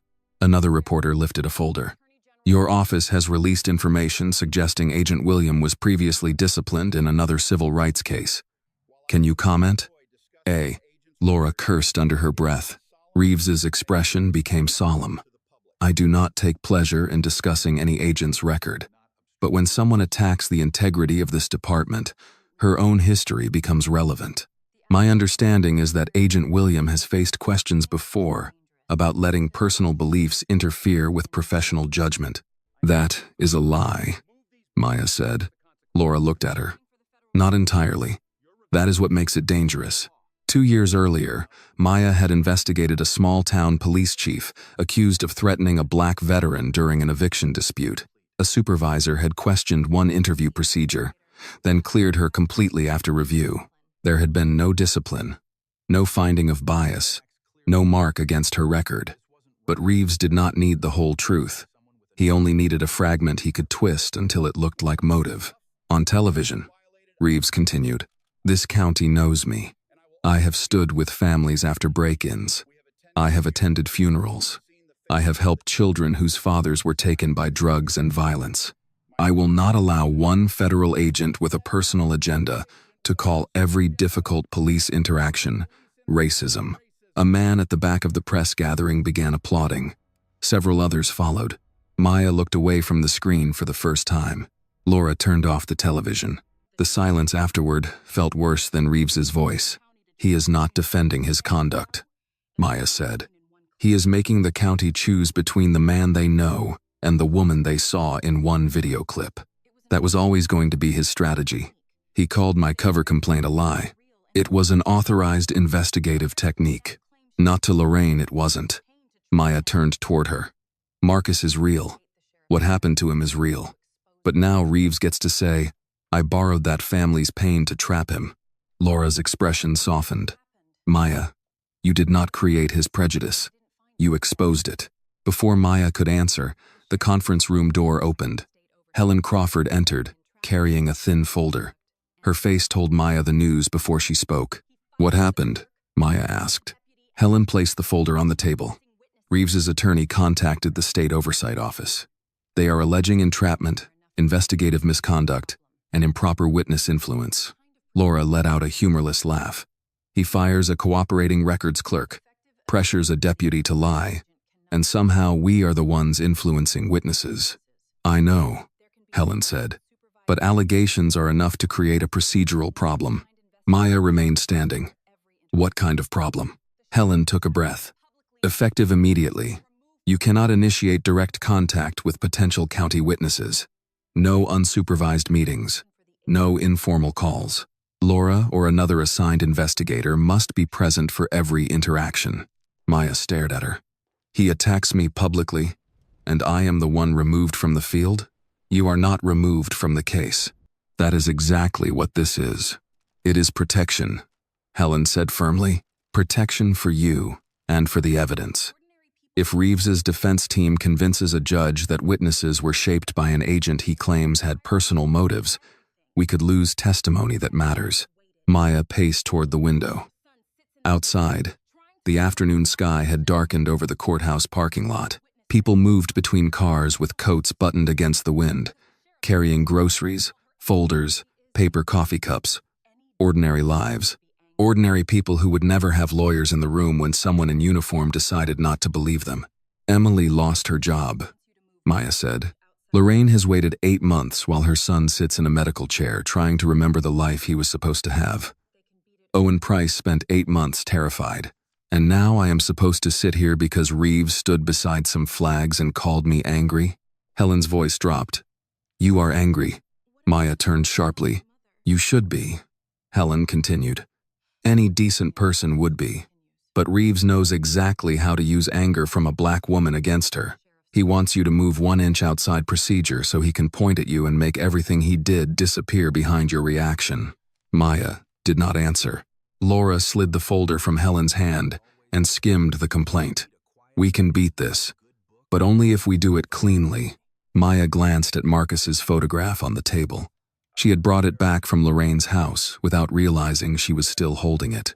In the picture, Marcus was smiling with his graduation cap tilted slightly to one side, his whole future still ahead of him. "What do I tell Lorraine?" Maya asked. "That the investigation continues," Helen said. That sounds like every answer she got from Reeves's office. Helen flinched, but Maya no longer had the energy to apologize. An hour later, Maya returned to her hotel room alone. The yellow envelope lay on the desk beside copies of the complaint logs, but she did not open any of them. She took off her jacket, sat on the edge of the bed, and turned on the local radio without meaning to. A familiar, friendly, older male voice filled the room. "I've known Clayton Reeves for 25 years, the host said.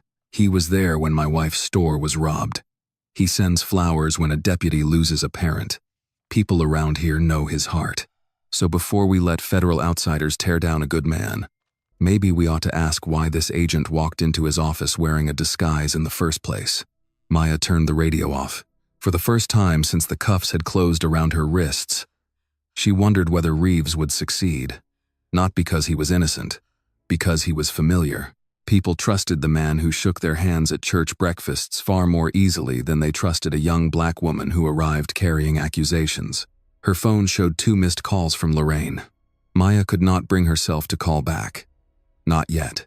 She did not know how to tell a mother that the truth about her son might be buried again because the man responsible had learned how to smile for cameras. She pulled her suitcase from the closet and set it on the bed. Maybe Helen was right. Maybe another agent, someone Reeves could not turn into the story, should take over. Maya began gathering files from the desk, stacking them slowly inside her briefcase. Her phone vibrated. The message came from an unknown number. "I am the deputy who put those cuffs on you. I have the recording they buried." Maya stared at the screen, suddenly unable to breathe. A second message arrived. "If you still want the truth about Marcus Hayes, meet me tonight. Alone." Maya did not answer the message immediately. She read it 3 times, studying the words as though the truth might be hiding somewhere between them. "If you still want the truth about Marcus Hayes, meet me tonight. Alone." A location appeared in a third message. Marlowe's Diner, Highway 47, back booth, 10:30 p.m. She knew she was not supposed to initiate contact with witnesses. She also knew Daniel Brooks had reached out to her, not the other way around. Still, Reeves's lawyers would seize on any mistake she made.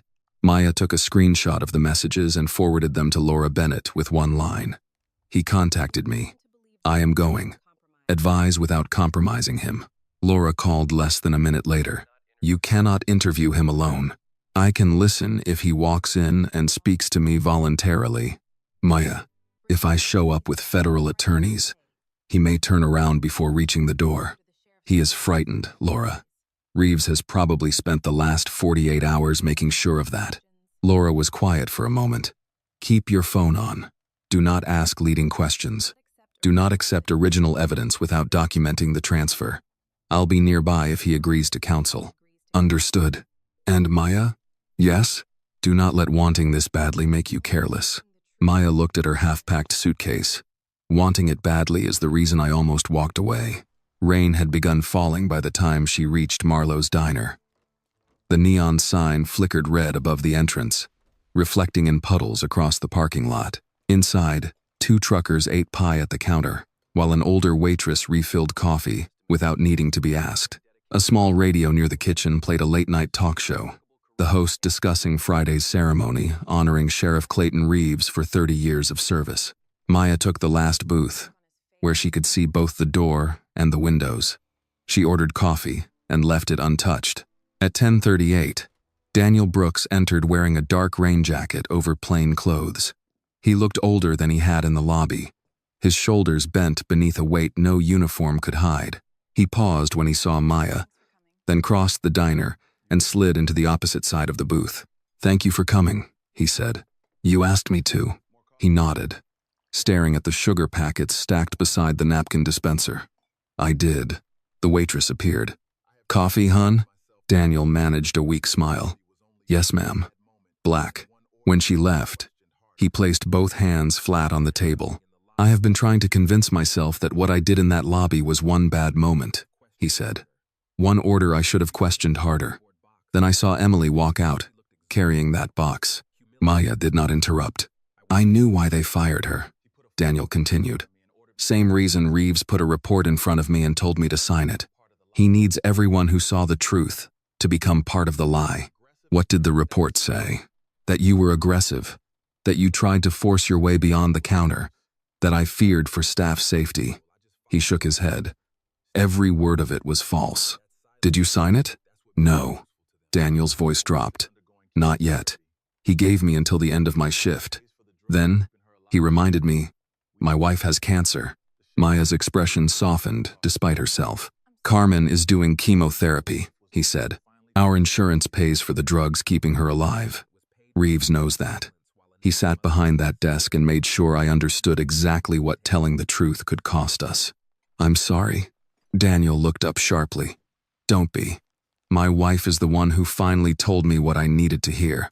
She said if her treatment was paid for by my silence, while another mother's son suffered, then she would never feel clean taking another dose. The waitress returned with his coffee. Daniel waited until she moved away, then reached into the inside pocket of his rain jacket and removed a small padded envelope. My body camera was running in the lobby, he said. Reeves ordered the official footage reviewed by Holloway. Before I surrendered my unit, I copied the recording. He pushed the envelope across the table. Maya did not touch it yet. Does it include audio? All of it. You filing the complaint. Reeves calling your brother a criminal before reading a word. Him ordering me to cuff you. Him saying your kind did not belong in that building. Maya felt the faint memory of steel against her wrists. Daniel, once this is turned over, you will be identified as the source. I know. You may lose your job. I know that too. And your wife's coverage may be threatened. Even if we fight it. He closed his eyes briefly. I have worn a badge for 22 years. I kept saying I was a good man because I did not talk like Reeves. I did not shove people around like Holloway. But when they needed me, I followed orders and kept quiet. That does not make me good. It just makes me useful to bad men. Maya finally reached for the envelope. Daniel stopped her with one hand. There's more. He pulled a second flash drive from his pocket. This one was wrapped in a folded piece of paper. 8 months ago, the night Marcus Hayes was hurt, Holloway handed me a body cam at the ambulance bay. He ordered me to log it as damaged media. I watched enough to know it was not damaged. Maya's heartbeat quickened. What did you see? Marcus on the floor, asking for an ambulance. Holloway telling a younger deputy not to call one yet. Then Reeves's voice off camera saying they needed to control the footage before his mother made it a scandal. Maya stared at the second drive. Why do you still have it? Daniel looked toward the rain sliding down the diner window. Because I made a copy before I logged it. I told myself I was holding it in case someone asked the right question. But Mrs. Hayes has been asking for 8 months. Truth is, I was waiting for courage to become less expensive. Maya's throat tightened. It rarely does. Daniel nodded. I know that now. She took out her phone and placed it on the table. My attorney is nearby, she said. So is a federal prosecutor. I told them you contacted me. Because if we handle this wrong, Reeves will try to bury these recordings with everything else. I need your permission to bring them in and formally preserve what you have. Daniel stared at his coffee. Will they protect Carmen? They will do everything legally possible to protect both of you. I cannot promise this will be painless. He breathed out slowly. At least that is honest. Maya sent Laura a single text. He consents. Come in. 5 minutes later, Laura entered with Emily Carter beside her. Emily stopped when she saw Daniel. Surprise, crossing her tired face. Daniel looked at the cardboard box, exhaustion still clinging to her, and lowered his head. I should have spoken sooner, he said. Emily removed her coat and slid into the booth beside Maya. So should I. Laura opened her briefcase and took out evidence bags, transfer forms, and a legal pad. Then we start now, she said. Correctly, carefully, and in a way no one can erase. Maya placed Marcus's photograph on the table beside the 2 drives. Outside, rain hammered the diner windows. On the radio, the host announced that Sheriff Reeves would be honored at the county meeting hall the next morning. Daniel looked at Maya. He still thinks he won. Maya watched Laura seal the first flash drive. Let him walk onto that stage, she said. Then we show the county what he did when he thought nobody was watching. The rain had stopped before dawn, leaving Jefferson County washed clean under a pale gray sky. By 8 o'clock, the county meeting hall was already filling. Volunteers from the sheriff's community outreach committee arranged boxes of glazed donuts beside silver coffee urns. Older couples greeted one another with quiet handshakes and polite smiles. Retired deputies in dress jackets stood near the entrance, their service pins catching the overhead lights. 2 local pastors sat in the second row, and a group of business owners from Main Street had reserved seats near the front. At the far end of the room, behind a polished wooden podium, a banner stretched across the wall. Sheriff Clayton Reeves, 30 years of service to Jefferson County. Lorraine Hayes entered alone. She wore a dark blue church dress beneath a gray coat and carried Marcus's graduation photograph in a simple wooden frame. A volunteer smiled as she passed and offered her coffee. Lorraine shook her head politely. "No, thank you, ma'am." She chose a seat near the back, not far from the aisle. She placed Marcus's picture in her lap and ran one thumb along the edge of the frame. Around her, people talked about the weather, high school football, and the sheriff's many years in office. One man said Reeves had helped his family after a burglary. A woman nearby recalled that the sheriff had sent flowers when her husband died. Lorraine listened without speaking. She did not doubt that Reeves had been kind when kindness benefited him. That was what made men like him so difficult to expose. They did not show everyone the same face. In the hallway outside the meeting room, Emily Carter stood beside a vending machine, twisting the strap of her purse around her fingers. She had barely slept after leaving the diner. Her son Caleb believed she had been called away for a work emergency. She had kissed his forehead before sunrise and left him with her sister, promising she would be back before dinner. Daniel Brooks approached in a charcoal suit that had not been worn since his mother's funeral. He had no uniform on, but the shape of his badge was visible through the fabric of his coat pocket. Emily noticed it. "You brought it." Daniel touched the pocket gently. "I thought I should be the one to put it down. Are you sure you can do this?" He gave her a tired smile. "No. Are you?" Emily looked through the open doors at Reeves's supporters, gathering inside. "No," she admitted. "But I'm here." A few yards away, Maya stood with Laura Bennett and Director Helen Crawford. Maya wore a dark navy suit and low heels. Her federal credentials rested inside her jacket, no longer hidden beneath a plain sweater and an ordinary woman's fear. In one hand, she held the same yellow envelope she had carried into the sheriff's office. In the other was a slim folder containing Marcus Hayes's photograph and the approved presentation order for the evidence. Helen looked toward the crowded meeting room. "Once we walk in, there is no controlling how this county reacts." Maya nodded. "There never was. Reeves has supporters in that room who have known him for decades. So did the people he hurt." Laura closed her briefcase. "The county council chair has received our notice. She knows we are requesting an emergency review before the ceremony concludes. We present the evidence in order, we stay factual, and we do not let Reeves drag this into a shouting match." Maya glanced at Lorraine, sitting alone in the back row. "He won't need our help making it emotional." Before Laura could answer, applause erupted inside the chamber. Sheriff Clayton Reeves had entered through the side door. He wore his formal uniform, polished shoes, a gold-trimmed campaign hat tucked beneath one arm, and the measured smile of a man who believed the morning had been arranged for his vindication. Captain Mark Holloway followed 2 steps behind him, his expression stiff, his eyes moving continuously across the room. Reeves shook hands along the front row.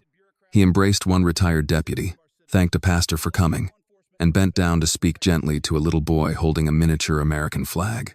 Then he stepped behind the podium. The applause grew louder. Lorraine did not clap. "Thank you," Reeves began, placing both hands on the podium. "Thank you all very much. When I first pinned on a badge 30 years ago, I made a promise to this county. I promised that decent, hard-working families would have someone standing between them and the kind of people who believe rules do not apply to them." Several heads nodded. "I never imagined," he continued, "that after 3 decades of service, this office would be attacked not by criminals on the street, but by federal officials willing to use division, deception, and accusations of racism to tear down local law enforcement." Holloway began the applause this time. Others joined in. Reeves lifted one hand modestly, allowing the room to quiet. "In recent days, a federal agent entered my office using a false story and a false identity. She deliberately created a confrontation, then accused this department of treating her unfairly when officers performed their duties. I will say this plainly. I will never apologize for protecting my deputies, and I will never allow people who trade in grievance to shame this county for enforcing the law. Lorraine's grip tightened on Marcus's photograph. Outside the room, Maya drew in a slow breath. Helen touched her elbow once. Ready? Maya looked down at the yellow envelope. The edge was still bent from the day Reeves ordered her handcuffed. Yes, the doors opened. At first, only the people near the back noticed her. Their whispers spread forward row by row until the applause died completely. Maya entered with her shoulders straight, Laura and Helen beside her. Emily followed, pale but composed. Daniel came last, his hand resting over the badge in his pocket. Reeves saw them halfway down the aisle. For one fleeting instant, the smile left his face. Then it returned, colder than before. Well, he said into the microphone. Special Agent William, have you come to stage another scene? Maya stopped in the center aisle. No, Sheriff, she said. I came to restore the parts of the record you removed. A ripple moved through the room. Several reporters rose from their seats and turned their cameras toward her. Laura stepped past Maya and approached the council table near the front. Madam Chair, she said, handing over a sealed packet. The United States Attorney's Office and the State Bureau of Investigation are requesting an immediate review of newly preserved evidence involving obstruction, witness retaliation, falsification of official records, and the handling of Marcus Hayes while in county custody. At the mention of her son's name, Lorraine lifted her head.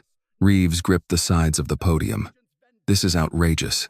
This was supposed to be a ceremony honoring service, not a platform for one agent's vendetta.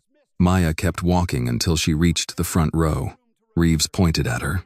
Before anyone listens to this woman, remember one fact, he said. She entered my office under a lie. She lied about her brother. She lied about why she was there. And now she expects you to believe that everyone else in this room is the problem.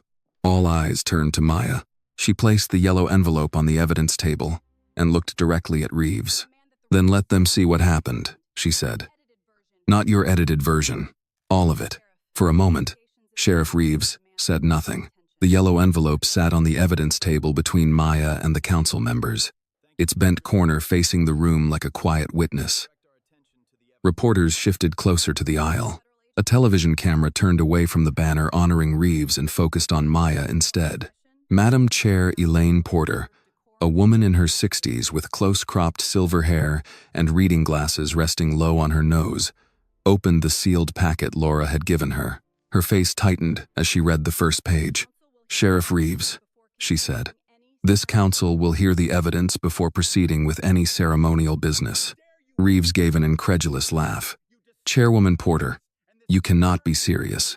You are allowing a federal agent who openly deceived this office to hijack a public event. Laura stepped to the microphone.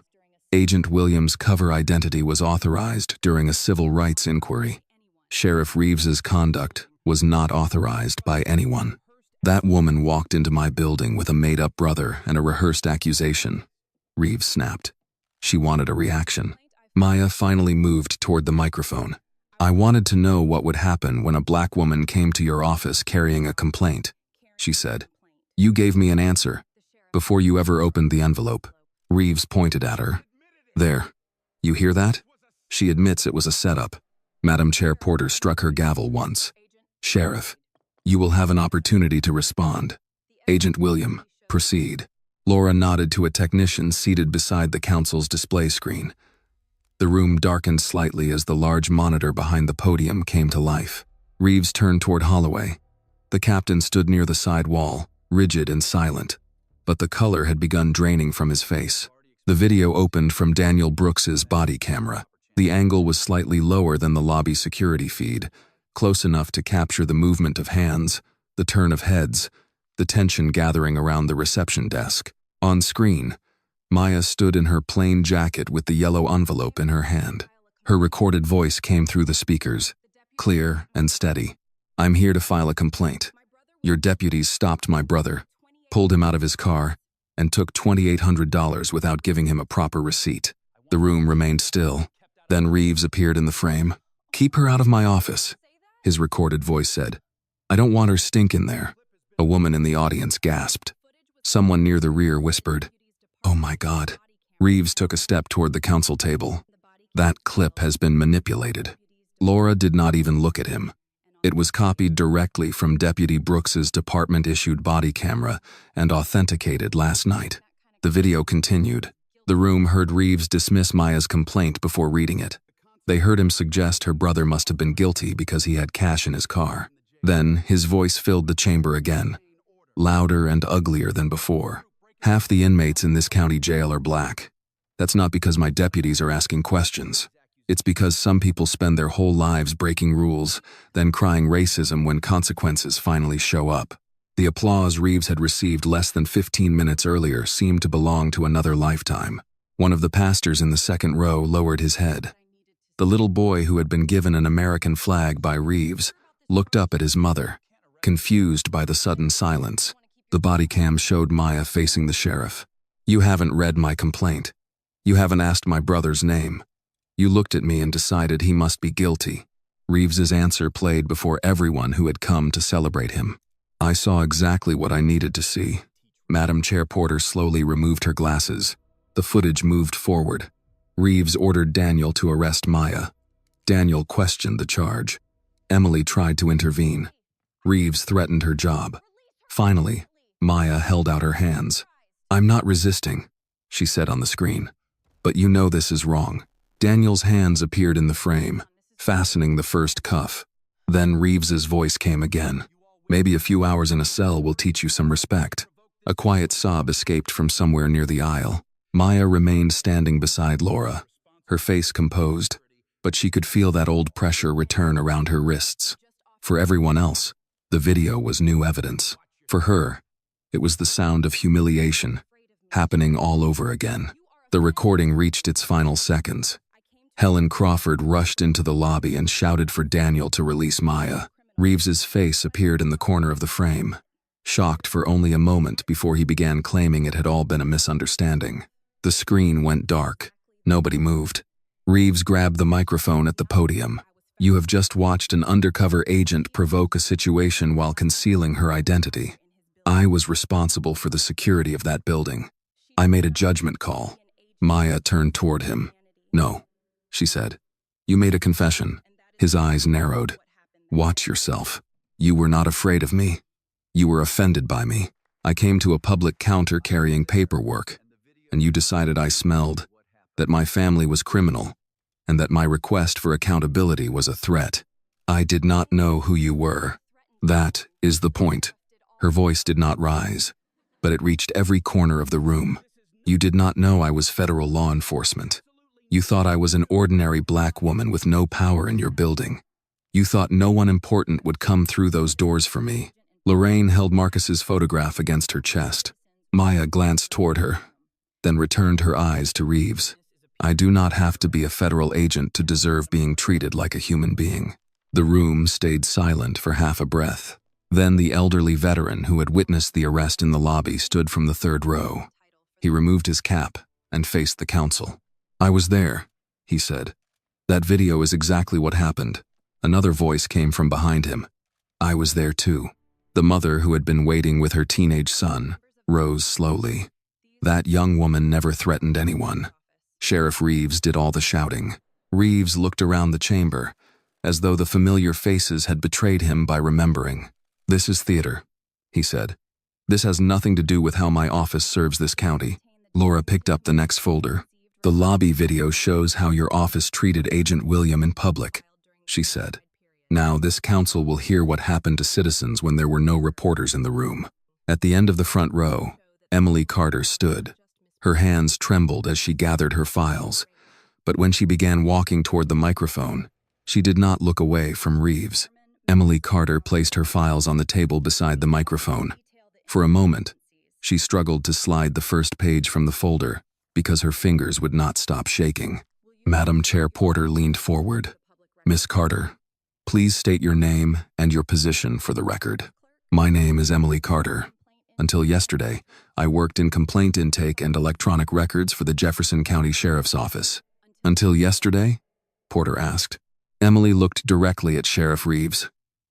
"I was suspended without pay. after I preserved records connected to complaints against his deputies. Reeves pushed away from the podium. She stole confidential documents. Laura raised a hand. The documents being presented were accessible to Miss Carter as part of her assigned duties and were preserved through counsel after retaliation began. Retaliation? Reeves said. I disciplined an employee who violated trust. Emily's fear seemed to settle into something steadier. No, Sheriff, she said. You disciplined an employee who stopped helping you hide what happened. The room grew quiet again. Emily opened the folder. For 3 years, I received complaints from citizens who said deputies stopped them without cause, searched their vehicles, seized cash, or used unnecessary force. Many of those citizens were black. Some were Latino. Most did not have lawyers. They came to the front desk because they believed filing a complaint meant someone would investigate. She laid several pages on the document camera. A list of names and case numbers appeared on the large screen. These complaints were routinely closed within days. The language was often identical. No evidence of misconduct. Officer action consistent with policy. Matter resolved. An older woman in the audience whispered, "That's what they told my nephew." Emily changed the page. This is the access record for Marcus Hayes' case. The morning after he was injured, a complete body cam file was uploaded. 3 hours later, Captain Holloway accessed the record. The original video was removed and replaced with an entry saying the footage was corrupted. Captain Holloway stepped forward. That proves nothing. Files get damaged. Equipment fails. Emily turned toward him. Equipment fails. But equipment does not log your access card, your user ID, and the exact minute a file disappears. A murmur spread through the chamber. Reeves raised his voice. Miss Carter is a disgruntled former employee trying to save herself after mishandling protected material. Emily swallowed. Maya could see how badly she wanted to step away from the microphone. Instead, she reached into the folder and removed one final sheet. This is my suspension notice. It was issued less than 24 hours after I spoke with federal investigators.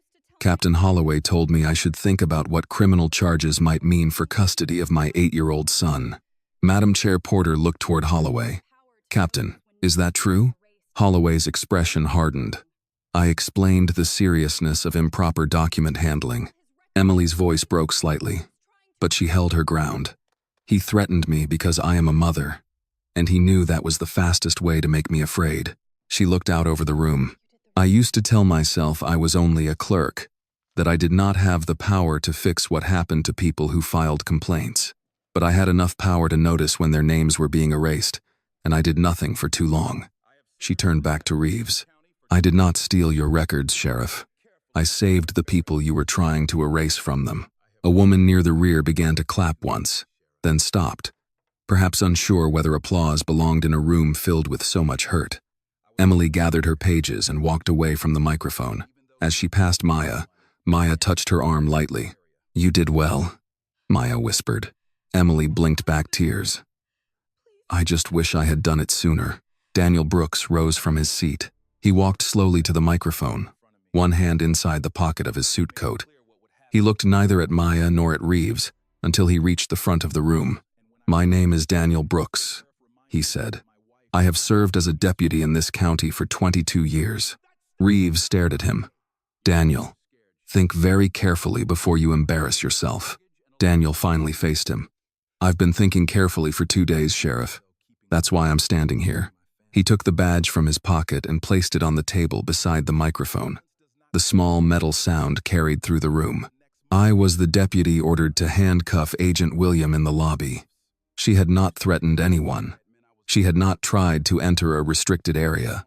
She was standing at the counter with paperwork in her hand. His voice lowered. I knew the order was wrong, and I followed it anyway. Maya felt the room turn toward her, but she kept her eyes on Daniel. Afterward, he continued. Sheriff Reeves placed a report in front of me stating Agent William had become aggressive and had to be restrained for staff safety. That report was false. When I refused to sign immediately, he reminded me that my wife, Carmen, is receiving cancer treatment through county insurance. Reeves shouted, That is a lie. Daniel did not flinch. He knew I was scared. Daniel said, and he was right. I was scared. I have a sick wife, a mortgage, and a retirement I have spent most of my life earning. I told myself that keeping quiet was protecting my family. He looked down at the badge on the table. But silence does not stay in one place. It reaches the next mother, the next son, the next person in cuffs. I used to think staying quiet meant I was not part of the harm. I was wrong. Every time I stayed quiet, I helped him do it again. Lorraine pressed Marcus's photograph to her chest. Laura rose. Deputy Brooks, did you preserve another recording relevant to this inquiry? Daniel nodded. Yes, ma'am. Whose recording? Body cam footage from the night Marcus Hayes was injured in county custody. Reeves lunged toward the counsel table. Do not play that. That is evidence in a protected internal case. Madam Chair Porter's expression turned cold. Sheriff, sit down. I am still the elected law enforcement authority in this county, and for the next several minutes, Porter said, you will be silent. Laura nodded to the technician. The screen flickered. Marcus Hayes appeared lying on the floor of a holding area, one side of his face pressed against the tile. His voice came through the speakers, weak and frightened. Please, I need a hospital. Call my mama. Lorraine covered her mouth, but she did not look away. In the video, a young deputy started forward. Captain Holloway's recorded voice snapped. Stand down. He's putting on a show. Marcus tried to lift his head, then collapsed back onto the floor. Please, he whispered. My head. I can't. A door opened somewhere outside the camera angle. Reeves's voice entered the recording, calm and unmistakable. Get those cameras under control before his mother turns this into a circus. I'm not letting one boy stay in this department. The video ended. No one in the room seemed able to breathe. Lorraine rose from her seat and walked toward the microphone. Maya moved instinctively to help her, but Lorraine shook her head. She set Marcus's framed photograph beside Daniel's badge. You looked at my son lying on that floor, she said to Reeves. You heard him asking for help, and the first thing you worried about was your reputation. Reeves opened his mouth, but no words came. Lorraine's voice grew stronger. You thought my son did not matter because he was a black boy lying on your floor. Today, every person in this room knows his name. She placed her hand on the frame. Marcus Hayes. A woman in the audience began crying. One of Reeves's uniformed deputies removed his hat. Another stepped away from the line behind the sheriff. Reeves looked around the room, watching the loyalty he had demanded for 30 years begin to drain away. Then he slammed his fist against the podium. I protected this county, he roared. For 30 years I protected every one of you. Maya stepped toward the microphone. Then let the county decide what you were protecting. The room remained silent after Maya's words. Sheriff Clayton Reeves stood behind the podium with both hands gripping its sides, his face flushed dark with rage. The banner above him still celebrated 30 years of service, but no one was looking at it anymore. Every eye in the chamber had turned to Marcus Hayes' photograph beside Daniel Brooks's badge. Madam Chair Porter reached for her gavel. Sheriff Reeves, she said, her voice steady. Step away from the podium. Reeves stared at her. Elaine, you cannot possibly believe this spectacle. That woman came here to destroy me. Those people have been coached. Lorraine Hayes did not move from the microphone. Reeves pointed at her. Her son resisted arrest. That is the fact nobody wants to say out loud. The room erupted in angry voices.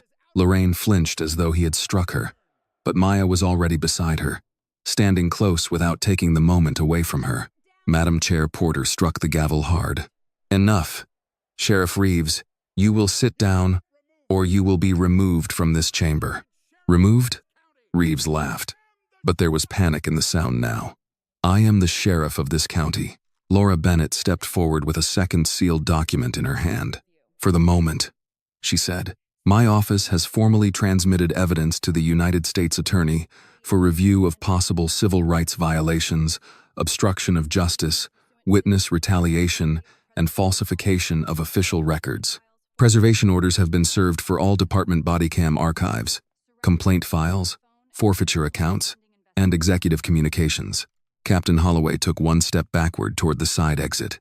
2 state investigators moved immediately into his path. Laura turned toward him. Captain Holloway, you are required to surrender your department, phone, and credentials, pending investigation. Do not leave this room. Holloway's face went gray. Sheriff? For the first time, Reeves did not answer him. Madam Chair Porter looked down the council table. Given the evidence presented today and the immediate threat to the integrity of county records, I move that Sheriff Clayton Reeves be suspended from all command authority, effective immediately, pending the outcome of state and federal investigations. A councilman with white hair and a trembling hand cleared his throat. Seconded. Reeves slammed his palm against the podium. You cannot do this, because of one edited recording and a crying mother. That was the moment the remaining sympathy in the room disappeared. The older veteran who had witnessed Maya's arrest rose from his chair. She is not crying for attention, he said. She is crying because you heard her boy asking for help and cared more about your badge. A woman near the aisle stood next. My nephew filed a complaint here last year. You told us there was no footage then, too. Another voice called out, open all the files. Then another, let the families see the truth. Chairwoman Porter raised the gavel again. All in favor of immediate suspension, one by one, the council members raised their hands. Every hand rose. Reeves looked down the table in disbelief, then turned toward the uniformed deputies along the wall. Men who had stood at attention for him less than an hour earlier now avoided his eyes. No, he said. No, this is my department. I built this office. Daniel spoke from beside the evidence table. No, Sheriff. The public built it. You just made us afraid to remember who it belonged to. Helen Crawford motioned to two state officers. They approached Reeves slowly. Sheriff Clayton Reeves, Helen said.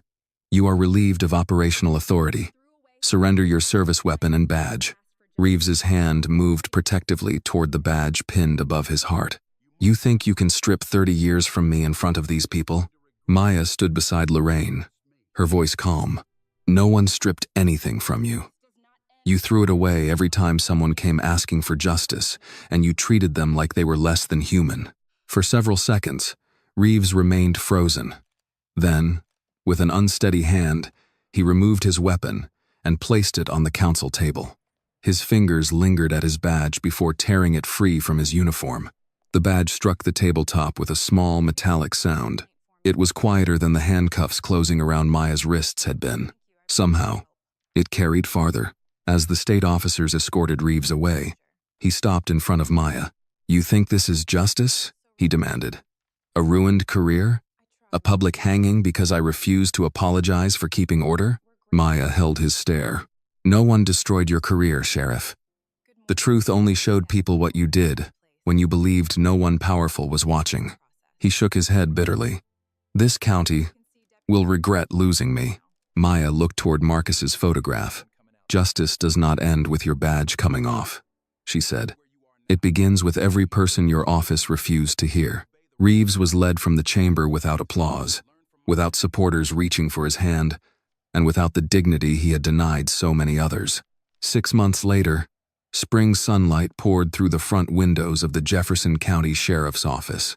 The building looked much the same from the outside. The brick walls remained.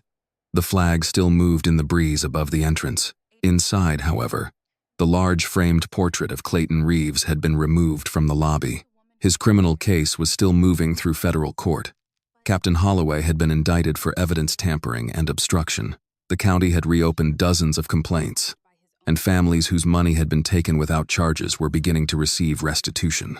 Marcus Hayes's case had been formally reopened. He still required daily care. He still struggled to speak. No courtroom could return the young man he had been before that traffic stop. But Lorraine no longer carried his photograph through hallways where no one would answer her. Now people used his name when they discussed the reforms his suffering had forced into the light. Emily Carter had returned to work as part of an independent citizen complaint office. Her desk now faced the lobby, where every complaint received a tracking number that could not be quietly erased. Daniel Brooks had retired. Carmen's treatment continued, supported by legal protections and a community fundraiser organized by the same church where Lorraine had first brought Owen Price to speak. Once a month, Daniel visited the police academy and told young deputies the truth about the day he obeyed the wrong man. That morning, Maya entered the lobby alone. She paused near the reception counter, remembering the yellow envelope in her hand and the cold metal on her wrists. On the wall beneath the old bronze plaque, new words had been added. No badge stands above the truth. Every person who enters here deserves dignity. Agent William? Maya turned. Lorraine stood nearby with a small group of high school students. Beside her was a black girl of about 12, holding a notebook against her chest. The girl looked shyly at Maya. "Are you the woman who made the sheriff lose his job?" Maya smiled and crouched slightly, so they were eye to eye. "No, sweetheart. His choices did that. I only helped people see the truth." The girl glanced at Maya's badge. "Could I do what you do someday?" "You can become anything you choose," Maya said. "But remember something more important than a title. You never have to earn the right to be treated with dignity." The girl nodded slowly, as though she intended to keep those words somewhere safe. Maya looked once more at the place where she had been handcuffed. The marks on her wrists were long gone, but the truth they had uncovered remained. And for the first time in years, the people walking through those glass doors were not entering a building ruled by fear. They were entering a place where their voices might finally be heard. This story reminds us that dignity is not something a person must earn through a title, a badge, or social status. Maya was worthy of respect before anyone knew she was a federal agent, just as every citizen deserves to be heard without being judged by the color of their skin. It also shows that injustice survives when good people stay silent, but begins to collapse when ordinary people find the courage to speak the truth. Real justice is not revenge. It is accountability, healing, and the promise that no one will be treated as less than human again. Thank you for staying with this story until the very end. If it touched your heart, I would truly love to hear your thoughts on the storytelling, the emotional pacing, or whatever stayed with you after listening. Every comment you share helps make the next stories more honest, moving, and meaningful. And if you have a powerful or meaningful story of your own, please do not hesitate to send it to the channel. It may become the next story to touch and inspire thousands of others. This video is a work of fiction created with the assistance of artificial intelligence. All characters, events, and situations are not real and do not represent any actual people or true stories. The content is intended for storytelling and emotional illustration only,